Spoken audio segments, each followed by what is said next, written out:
All right. I think we're live.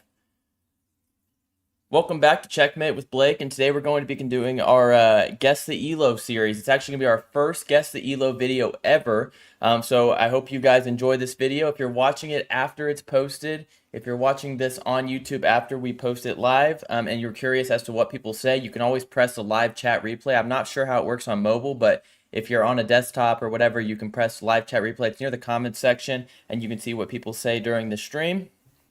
I've got three games here that were all sent from my viewer, from my subscribers, I should say. If you like this channel and you have not subscribed, please hit the subscribe button. It does really help the channel grow a lot. We've actually grown a ton in the last few days. Thank you guys so much for your support. And while we wait for some people to get in here, I do want to go ahead and remind you guys, or go ahead and offer.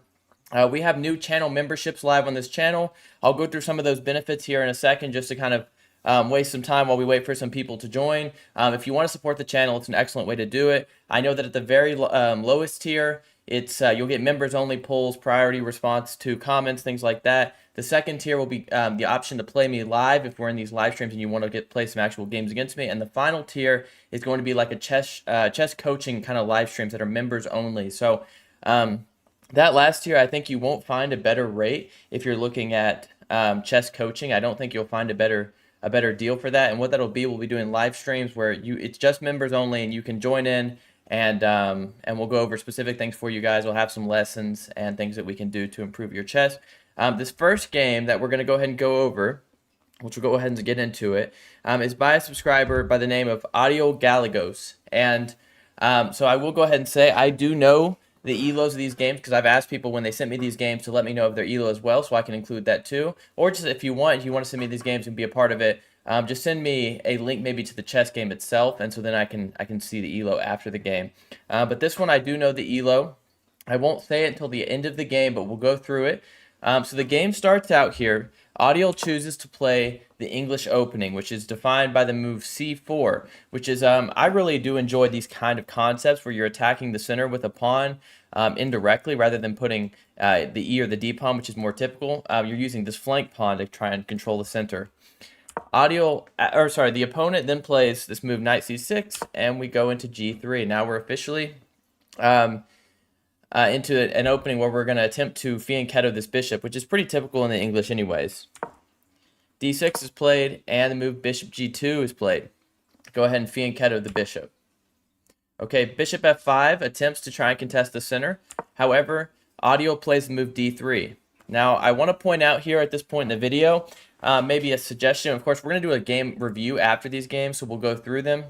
But d3 is a little passive. I recently posted a video on beginner mistakes, and I think d3 might be one of them. Although you are creating a pawn chain, ideally you're going to want to push this e-pawn at some point in the game, and by actually putting this pawn here, you're going to have a backwards pawn. Notice this pawn will be backwards where it could be attacked and not supported by another pawn. So I think a better move could have been the move d4, but we'll continue.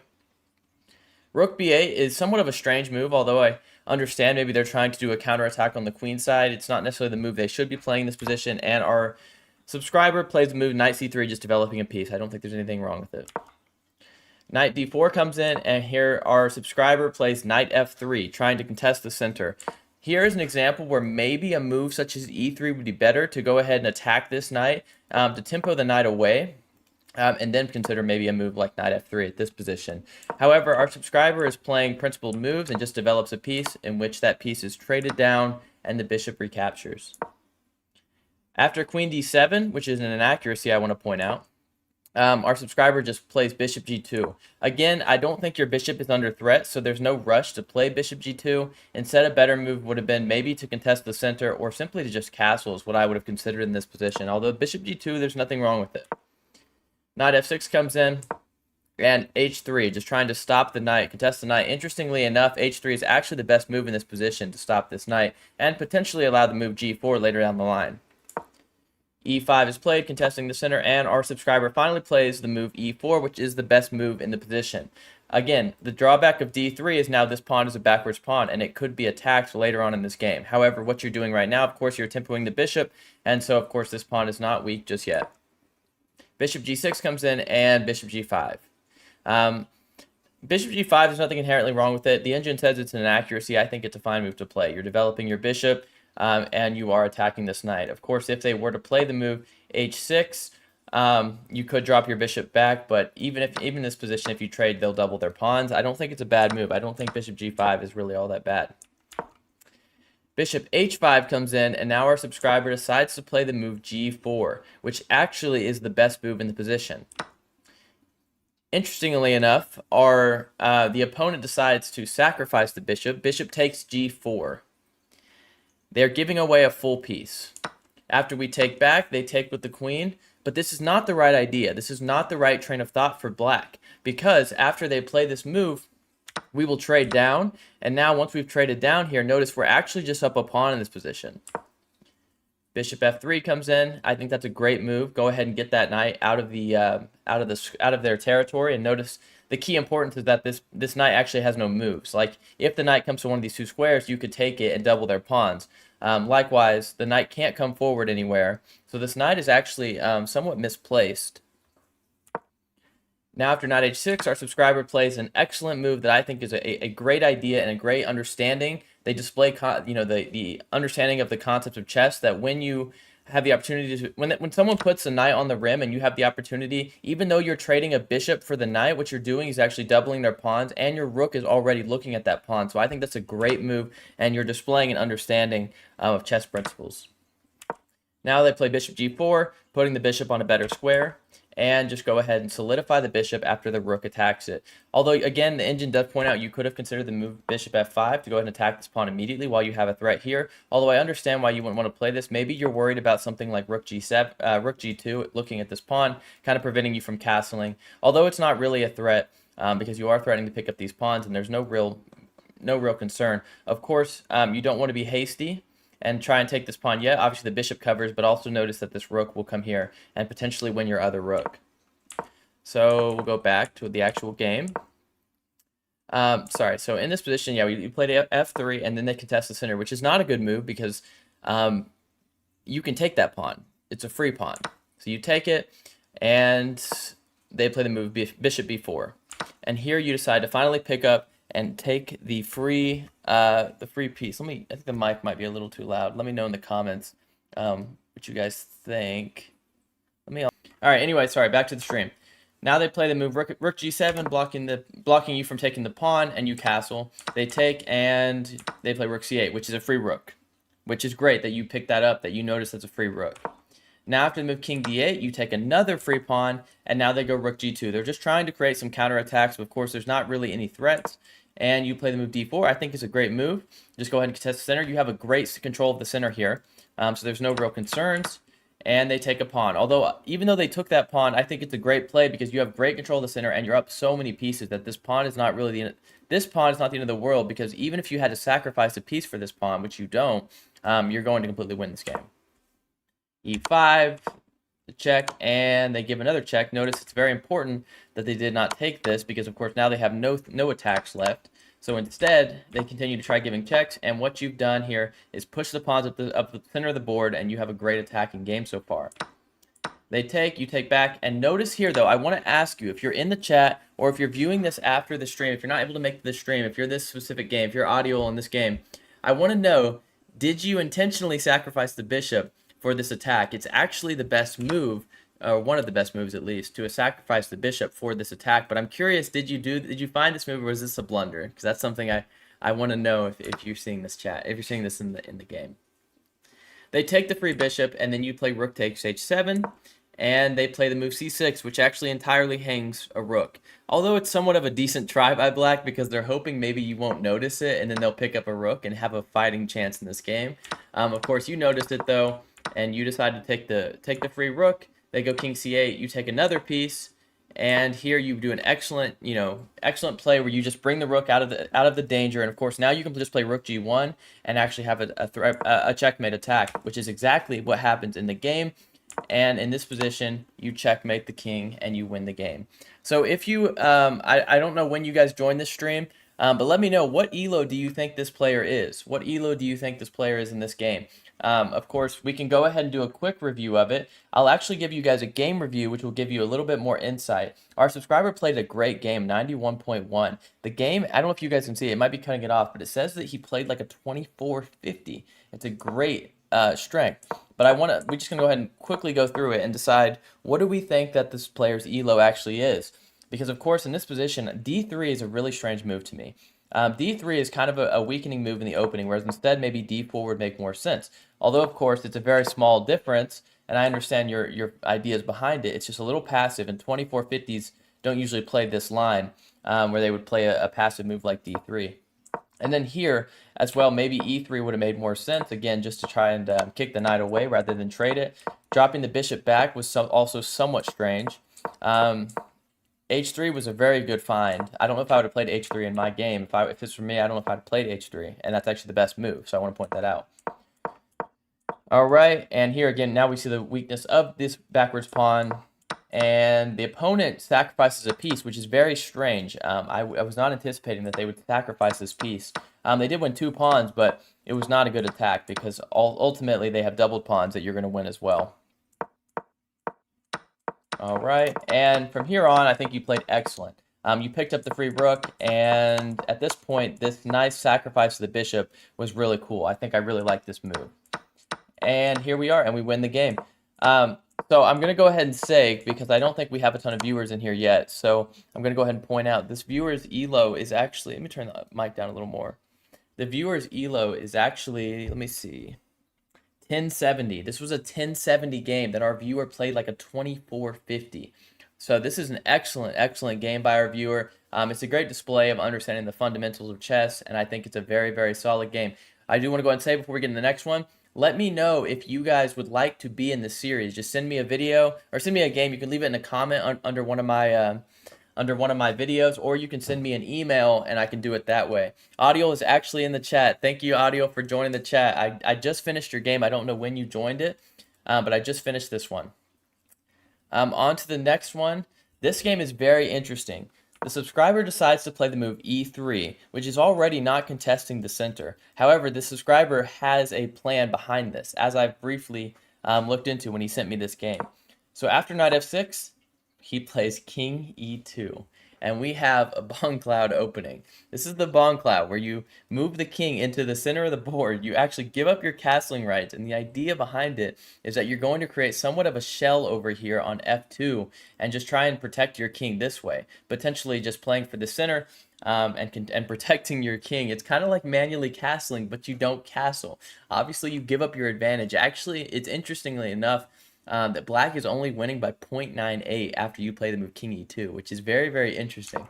But anyways, they go ahead and play knight C6. They're contesting the center, and you play F4, which is a bit of a mistake because you're weakening your king. It's a little premature, but it is somewhat part of the bong cloud theory, so we're not going to criticize it too much.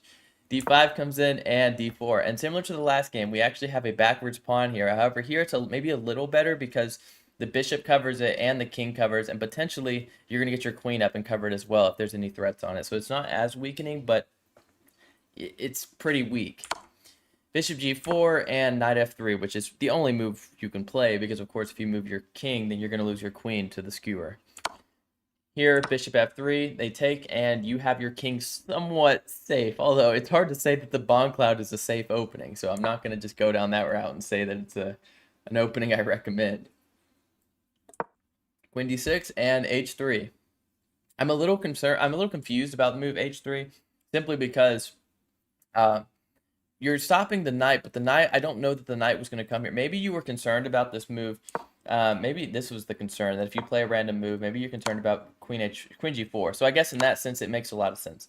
Of course, the engine, of course, recommends King F2. Just like I said, trying to get it on King F2 is the safe square that you really want. But I guess I won't criticize H3 because you are stopping the queen coming in.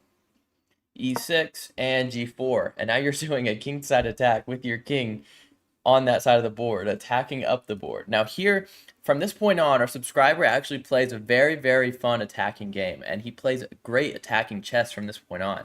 Not that this part hasn't been bad, but here after the move bishop b4, he plays c3. Now he has, you'll notice the pawn structure is actually somewhat strong here. Again, we have a backwards pawn, but it's not that big of a concern. And actually, black's position is cramped because after they drop the bishop back to bishop d6, they're really not having any serious threats.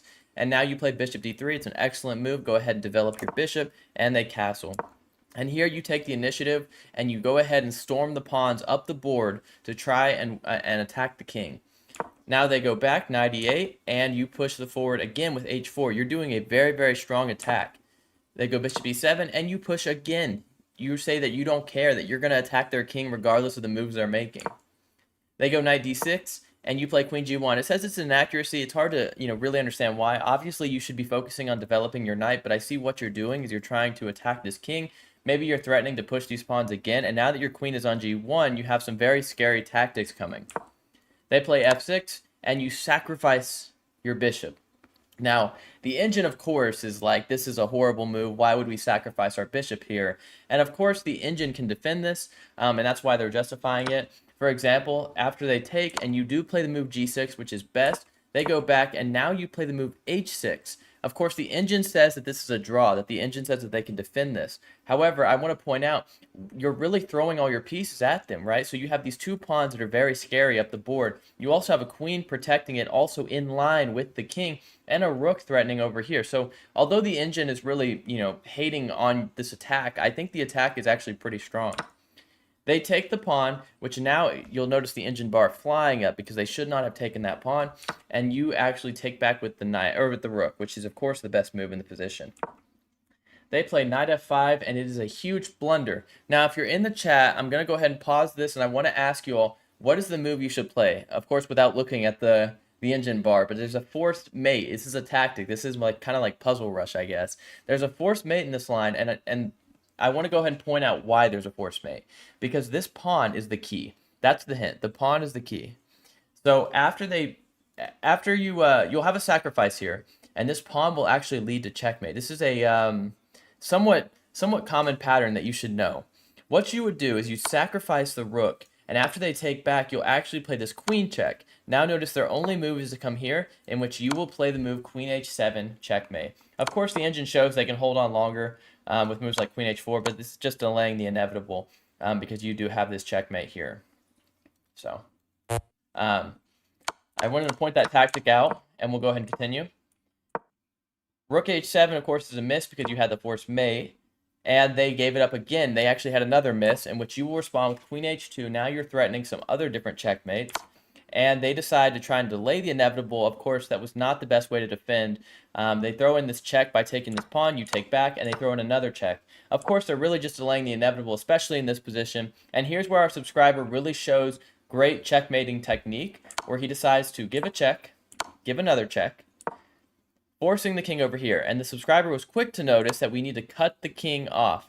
Cut the king off, give another check, sacrifice the pawn, another check, another one, and here we have a beautiful checkmate. So if you're in the chat right now, what ELO do you think that this subscriber is? He displayed excellent checkmating techniques. As a quick review of the game, first we'll do a game review just to kind of show you guys the ELO of this player. Let's see. So he says he played like a 1750, and the opponent supposedly played like a 1500, according to the engine, that is. Again, in the start of this game, he played the bomb cloud. So that's kind of like muddies the waters. We don't know exactly the ELO of this player because the bomb cloud doesn't really tell us much. I mean, this could be a very high-rated player who's just playing the bomb cloud for fun, or it could be a low-rated player who's kind of just messing around. However, I would say that the player is higher rated because, as he displays here in a second, again, some of these opening moves were questionable, but you're playing the bomb cloud, which is already hard. We go down these lines, again, so some of this, from here on out, this player plays like a very, very high-rated player because his attack is great. Of course, the sacrifice here of this bishop was not the move to play. The subscriber really shows his checkmating and attacking abilities by just pushing the pawns of the board at the very perfect time. After they take back and takes again, notice here they did miss. This is maybe not an obvious tactic, but they did miss this checkmate, which When I do reveal this player's ELO, you will be surprised because I would expect actually that he would find this checkmate. Of course, though, it's reasonable that he didn't, but instead I want to point out, rather than focusing on what he missed, I want to point out on this checkmating sequence that he did notice. By sacrificing the pawn and doing this crazy checkmate technique, I think it really shows that this player is a very, very strong player because he really, he understood to cut off the king. That was the important part. He cut the king off, and then he had this great checkmating technique. I will go ahead and now reveal it. This player, this game was submitted by Hawaiian Island Weddings, and believe it or not, this player is a 1959. A 1959 successfully won with the Bomb Cloud. And a little more history that I want to give on this player. He says, he left some comments on my videos. He said that he plays the Bomb Cloud, currently he's playing the Bomb Cloud against the 2400 chess bots, and he's trying to win with this. So this is a very, very, very strong rated player. He displayed an excellent game. Of course, the opening had some confusing parts, but he's playing the Bomb Cloud, so you have to give credit to it. But his attack was great. His attacking chess really was great. So we'll go and go to the next video, or the very last one. And this one actually comes from my King's Gambit video that I posted, the opening video, the King's Gambit. He decided to play this, and he said he loved it, and I think you'll see why after he plays this game. If you haven't seen that video, go check that video out because I think it's an excellent opening, especially for beginner players. Without giving too much information about this player, he decides to play the King's Gambit with this move F4. Again, F4 is the King's Gambit opening. Black does decide to take it, and he plays knight f3. This is all principled. This is exactly what I said to do inside of my video. And of course, in my video, I mentioned what if they play this move b5 or g5, and it's actually a very, very fun line to play if you're playing white. So if you haven't seen that video, again, go check it out. But instead, they play the move bishop c5, which is deviating from some of the main theory. We play bishop c4, the subscriber plays bishop c4, and what they're doing is actually perfect. They're looking at this pawn. So although, of course, you could say this is an inaccuracy and there's some minor mistakes with the move bishop c4, the move is great because what you're doing in the King's Gambit is you're trying to attack the f7 square, which is the weakest square on the board. They play the move knight h6, and you play d3. D3 wasn't the best. I want to point out, again, this is part of my beginner opening mistakes that I've just made a video on. The problem with D3 in this position is you could instead tempo this piece. You could play the move D4, where now you're attacking this bishop and you're attacking this pawn. And you might say, well, what if the move bishop D6 comes in? But I just want to go ahead and point out, although this is not the best move in the position, you could immediately play the move E5. Because even if they give this bishop b4 check, notice now you have c3 and you have a great pawn chain. Their only move is to go bishop e7, in which you would take the pawn, and you have just a dominating, excellent position. So rather than playing the move d3, try and fight for the center. That would be my only suggestion in this position. They play d3 and they castle. Or you play d3 and they castle, I should say. Now you take the pawn. Bishop takes f4, which is an excellent move. I think you have a great position. If you like this position, this is one of the ones you can definitely reach in the King's Gambit. Of course, d4 would have been even better. Oh, did you just become a member, Audio? Thank you so much. I appreciate that. I appreciate your support. We just got a new member in the chat, Audio Galagos, who I did, if you haven't seen, was the first game that we did on this Guess the ELO series, the first one with the English. That was Audio. Thank you so much for becoming a member. It really does mean a lot to me. Anyways, we'll get back to the game. Bishop takes f4, and again, this is a position that's excellent. This is why I say the King's Gambit is actually one of the best openings that you can play for beginners. If you're a beginner or even intermediate, actually you could really play it at any ELO, but of course beginner ELO, I think it's the best, and here's why: it's because you have such a great attacking game. They play the move rook e8, which is already not great because notice your bishop is still looking at this pawn. You have great attacks. And here they play the move knight bd2. Of course, it was not the best move. The engine really wants you to play bishop g5 because notice you cannot block because this bishop is pinning this pawn to the king. And also you have a very, very strong attack on this queen. They actually have to play the move bishop e7. And here you're winning by 1.81. All right, we'll go back. Anyways, knight bd2 happens, which is a bit of a waste of a tempo, and they play the move knight g4. Knight g4, and you already have a great tactic. So I don't know what was played in the game here, but I want to point out, actually, if you're in the chat, let me know what is the tactic that you could play in this position. There's a tactic that happens, I'm trying to think, actually in my ready opening, which I'll show after this game, there's a tactic in this exact position. Of course, there's some subtlety differences. But there's a tactic that exists here that also exists in the ready opening as well. So the move actually, for those who can't see it, is bishop takes f7. Actually, notice it's a brilliant move. Wow. Because after the king takes back, notice now what you can play is knight g5 with a check. Notice the knight is actually covered by the bishop, so the queen cannot take it. And after the king moves, you actually will take here, queen takes g4, and you're actually up a pawn. You sacrificed your bishop on f7, but you won this and activated your queen simultaneously. I don't think that's what happened in the game. Let's see what happened. Move knight g5 happened, which is a very, very reasonable move. Of course, you're trying to attack this pawn here. So knight g5 makes a lot of sense. And now they play the move rook e7, which actually hangs a knight. Of course, white actually picked up the piece here. They noticed it. And now there is a bit of a challenging move here that black does play and is very, very challenging. So I'm not going to discredit the viewer for missing the correct way to play it. But the black player plays the move d5. d5 is super challenging because you're attacking the queen and you're attacking the bishop. And even if the queen wasn't under attack, if you were to take here, I also want to point out you can take this back because notice here the pawn is actually pinned to the king. So I want to point that out too. So it's very, very tactical. So it's very difficult to understand. Of course, your queen is hanging, so you can't even consider that move. But white decides to castle. So white actually completely ignored both threats against their queen and the bishop, and they castle, which does hang the queen. And now they play knight df3, which does hang the bishop as well. So actually, black should have taken the bishop and not taken the knight, because of course, after they take the knight, yes, you could take back, and they're going to take here still, but they probably should have just cashed in and took the bishop first. But I guess that's a minor subtlety. Here they decide rather than taking the free bishop, they're going to take the free pawn, which you don't take back. Whoa, okay, so you don't take the free pawn back, notice if you take it back, actually this rook actually looks at this queen, so that's probably what you should have played. But you instead play knight g5, and they take again. Here you take with the bishop, which I think is actually great, especially at lower elos. I think this is a great hidden tactic. So at a lower elo, or even intermediate, what you're doing is creating a threat. So sometimes the threat is stronger than the execution. And this is one of those examples where, for example, if black does nothing, this threat becomes very, very strong. Because rather than let's just go back a little bit. If you took with the rook, obviously black would notice their queen is under attack and they would just move the queen. But rather, when you take with the bishop, if they play a random move, you can sacrifice the bishop here, and then of course, well, they can't even take back because the knight covers, and then you would take the queen and win the game. Now, what actually happened in the game is that they played the move h6, a very, very similar tactic. For those who just saw it, obviously this should pop right out to you.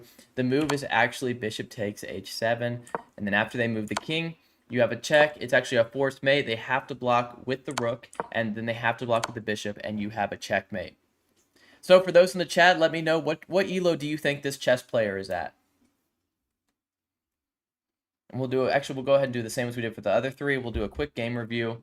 Obviously he showed, and after this game, he did say that he loves the King's Gambit and it's for him, and because of how this game went. Even though he lost his queen, he loved the King's Gambit because he really dominated his opponent here, took the center. And even though he missed some of these tactics, it shows how the King's Gambit has so many tactics within it. Won the free piece, hung the queen, and brought this game back with this great tactic of bishop takes d3, giving this check, and won the game like this. For those who are curious, this game was actually sent by Crazy Times Man, and believe it or not, this game was played at a 427 elo. This subscriber played such a great tactical game. Of course, there were a lot of missed opportunities, but at 427 elo, he completely crushed his opponent, which goes to show why the King's Gambit is really such a strong opening. So I guess that's the last video, or that's the last game that I have for this series. Before we cut the stream off, I want to say thank you, Audio, again for becoming a member. It really means a lot to me. And for those watching, if you'd like to support the channel, we have Super Chat, we have memberships, whatever works best for you. There's a lot of value in those memberships too. Thank you guys so much for watching. If you would like to become part of the series as well, shoot me an email with your game, or maybe it's a link, or just the PGN works too, or just leave it in the comments of a video and I can go ahead and find your game and do it there too. Make sure you do give me your ELO so that I can actually know the ELO of what we're guessing. Thank you guys so much for watching. I hope you all enjoyed the stream. Let me know in the comments below what you guys would like to see in the next content, whether it be a live stream where we play viewers or just a specific video in general. Thank you guys so much for watching.